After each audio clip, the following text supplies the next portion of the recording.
guys, Mark here, and we're talking about discipleship in student ministry. I think if you have a student ministry story, I know I do, there were a lot of really cool moments I got from youth group. There are always moments, anytime God's word is shared, God's going to do what he intends to do. His word never returns void, right? I think, though, when I compare it to the moments that were the biggest for me, it wasn't the big group moments. It was the moments where someone was speaking directly to me. Because people will find a way to discount what you're saying, especially if they don't want to hear it sometimes. And I think it's easy to sit in a room full of teenagers thinking, yeah, he's probably not even thinking about me, or he's talking about his favorites or whatever it could be. And we can kind of just figure out a way out of what God is saying to us. But when someone's speaking straight to me, I kind of got to deal with it. And that's the way it was for me growing up.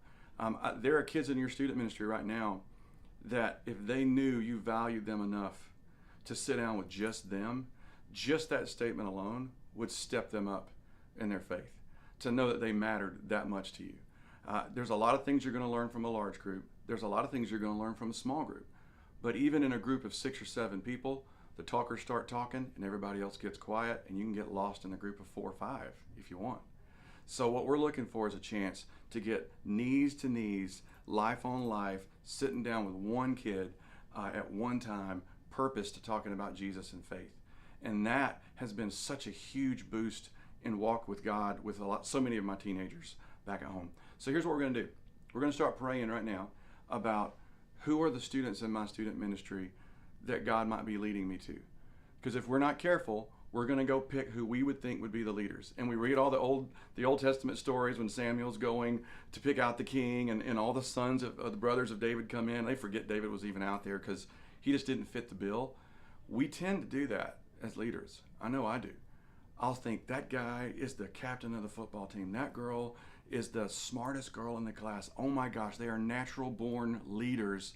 If they just walk with God, this city would go crazy. Everything would change here. But what I'm finding over time, and I didn't learn this because I'm smart, I learned this by doing it the wrong way.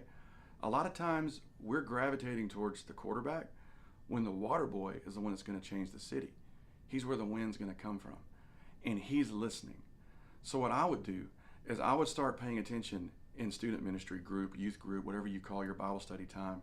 Look for those kids that always seem to be leaning in just a little bit more to what you're saying about. The ones that tend to hang out after it's over.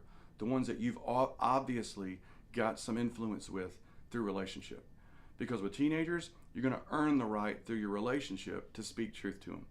And when you start seeing that happening, when guy leaders, you start seeing a young man who seems hungry, and that just might be your guy. And he might not fit any bill in your head as to what a leader or a game changer in your town would be like. But man, God tends to use the unlikely because we're in student ministry. If you and me can be in this, anybody can be in this. So I would go to that kid and I'd say, hey, Brian's one of the guys I meet with every week. I say, hey, Brian, what do you think about getting together sometime? It's hard to get to know each other here in youth group. There's so many people here. What if we just got together once a week and just picked a book of the Bible and just walked through 20, 30 minutes once a week? What do you think? And I said that to Brian, and Brian said what most of them do. He said, whatever. Yeah, okay. Right? But what I noticed in his mind is he was right there when it was time to meet, because students want to be poured into. They want to be encouraged. So when I go to them and I say that, let's get together right before Bible study or right after Bible study or on Sunday, sometime that you're already there. Or maybe it's a coffee house kind of thing. I would just think, guys, disciple guys, ladies, disciple ladies. But start building that relationship one-on-one. Things really start to growing.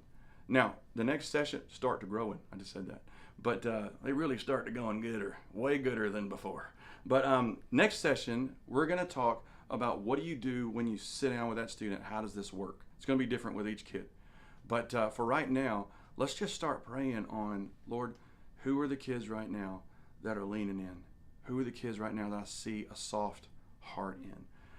Or who's the meanest kid in the class, but I feel God saying this is who it is. Start praying for God to show you who the students are that you're going to pour into one-on-one.